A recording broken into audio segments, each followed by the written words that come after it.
Қайрат, ақыл, жүрек шөгу өнерлерін айтысып, таласып келіп, ғылымға жүгініпті.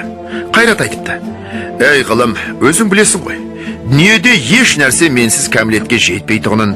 Әуелі өзіңді білуге, ерінбей, жалықпай үйрену керек. Ол менің ісім. Құдайға лайықты ғибадат қылып, ерінбей, жалықпай, орнына келтірмекте менің ісім. Дүниеге лайықты өнер, мал тауып, абыйыр, мансапты еңбексіз табуға болмайды. Орынсыз болымсыз нәрсеге үйір қылмай, бойды таза сақтайтұғын. Күнәкарліктен, көрсе қыздар жеңілдіктен, нәпсі шайтанның азғыруынан құтқаратұғын. Адасқан жолға бар жатқан бойда қайта жиғызып алатұғын мен емес пе?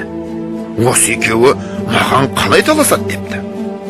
Ақыл айтыпты: не дүниеге, не ақиретке, не пайдалы болса, не залалды болса, білетұғым мен.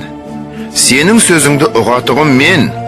Менсіз пайданы іздей алмайды екен, залалдан қаша алмайды екен, ғылымды ұғып үйрен алмайды екен. Осы екеуі маған қалай таласады? Менсіз өздері неге жарайды депті.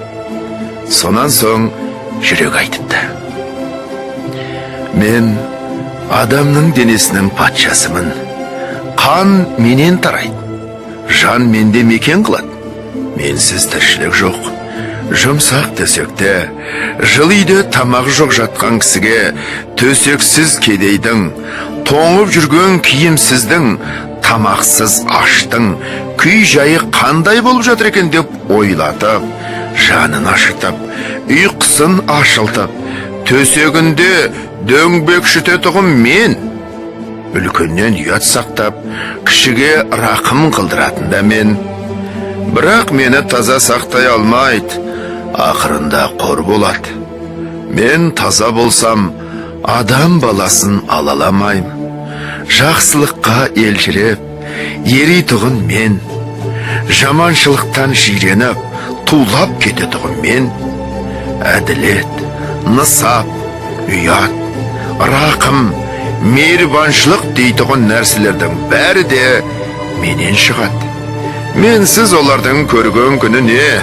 Осы екеуі маған қалай таласады депті. Сонда ғылым үшеуінің сөзін тыңдап болып айтыпты: ей Қайрат, сенің айтқаныңның бәрі де рас. Ол айтқандарыңнан басқа көп өнерлеріңнің бары рас. Сенсіз болмайтұғын рас. Бірақ қаруыңа қарай қаттылығың да мол, пайдаң да мол, залалың да мол. Кейде жақсылықты берік ұстап, кейде жамандықты берік ұстап кетесің, соның жаман депті. Ей ақыл, ақыл, сенің айтқандарыңның бәрі де рас. Сенсіз еш нәрсе табылмайтұғын да рас. Жаратқан тәңірінде сен танытасың. Жаралған екі дүниенің жайында сен білесің. Бірақ сонымен тұрмайсың. Амал да, айла да бәрі сенен шығады. Жақсының, жаманның екеуінің де сүйенгені сен. Екеуінің де іздегенін тауып беріп жүрсің. Ей, соның жаман депті. Сенің шөңді басыңды қоспақ менің ісім депті. Бірақ сонда билеуші, әмірші жүрек болса жарайды. Ақыл сенің қырың көп, жүрек сенің ол көп қырыңа жүрмейді. Жақсылық айтқанына жаны, діні құмар болады. Көмбек түгіл қуанады. Жаманшылық айтқаныңа ермейді. Ермек түгіл жиреніп, үйден қуып шығарады. Қайрат, сенің қаруың көп, күшің мол. Сенің де еріңе жібермейді. Орынды іске күшіңді аятпайды. Орынсыз жерге қолыңды босатпайды. Осы үшеуің басыңды қос, бәрің жүрекке билет деп ұқтырып, айтқан айтушының аты ғылым екен.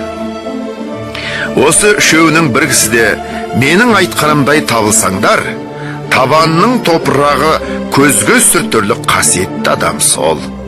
Үшеуің ала болсаң, мен жүректі жақтадым. Құдайшылық сонда, қалпыңды таза сақта. Құдай тағала қалпыңа әрдайым қарайды деп, кітаптың айтқаны осы депті.